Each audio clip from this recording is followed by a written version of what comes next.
Another day, another mini vlog. Tara, samahan niyo ako. Pupunta tayo sa Palawan. Hindi po sa Palawan, sa El Nido ha. Palawan Pawn Shop po. So, yun nga, nabutan kami ng traffic. Buti si kuya nakapag-overtake pa din. Pero dun sa dulo, as in, stuck talaga kami dyan. At yun, nawala din naman yung traffic. At saka, nakarating din naman ako. So here, nakarating na nga tayo sa Palawan Pawn Shop, pero hindi ko pa nasabi kung anong sadya ko dito. So ito na nga, nandito tayo para tubusin ang ating nasangla na hikaw nung December pa. Hindi ko nga na-ready yung renewal na papel na binigay nila sa akin nung nag-renew ako dati. And then, so ito na nga, naghahalongkat. So akala ko, nasaynan ko na, hindi pa pala, sabi ni ko. Wala pa nga. Buti walang masyadong tao dito sa Palawan, kaya medyo madali lang yung process sa ating pagtubos. Way back December, nasangla ko siya kasi nga kailangan ng pera. So, mas better pag medyo may ganito tayo para pagdating ng araw, pag kailangan natin, meron tayong makukunan ng pera. Hindi tayo uutang kasi hindi naman lahat ng tao magpapa-utang sa atin. Disclaimer lang po, hindi po ako expert sa mga gold, pero ito po ang pinakamagandang pwedeng i-invest po sa ating mga buhay kasi nagtataas po ang value ng ating mga gold. Habang inaantay ko nga yung mga teller, natawagan ako dito muna ako sa mga gold, tumitingin kung ano yung mabitan. Charot!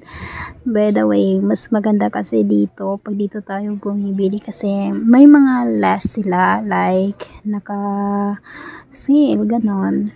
Magkano po? Hindi mo na natin na kasi lampas na. Bali, dati pa yan kasi sa online lang ako nag-renew. Sige.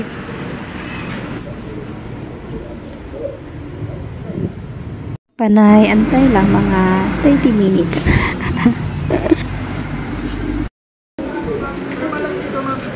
Saan? Ay, bago po.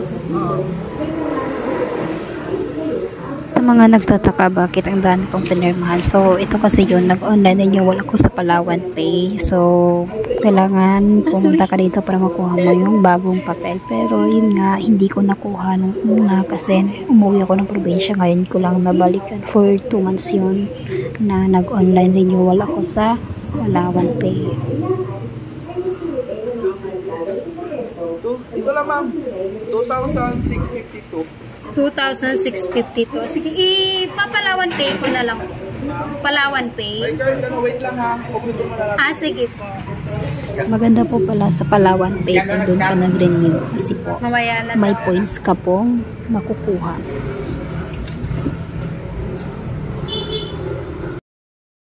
$2,649.40. Yan talaga. Oo, sige. Sige. Dito lang i-scan.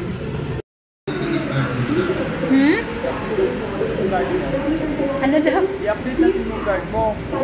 Yung card. I-update magkano? 94 lang para 1 day na lang. Huwag muna. Huwag muna. Ito na yung pinakamatagal ko nang hiling tayong mahawakan ulit ang aking na-invest dati. So, well, super ganda pa din. Mas gustuhin ko pang mag-invest sa mga ganitong bagay kaysa sa mga katulad ng mga mamahaling sapatos, damit, etc. Pag ganon, mas bet ko to. So, yun lang po hanggang sa uulitin. Bye!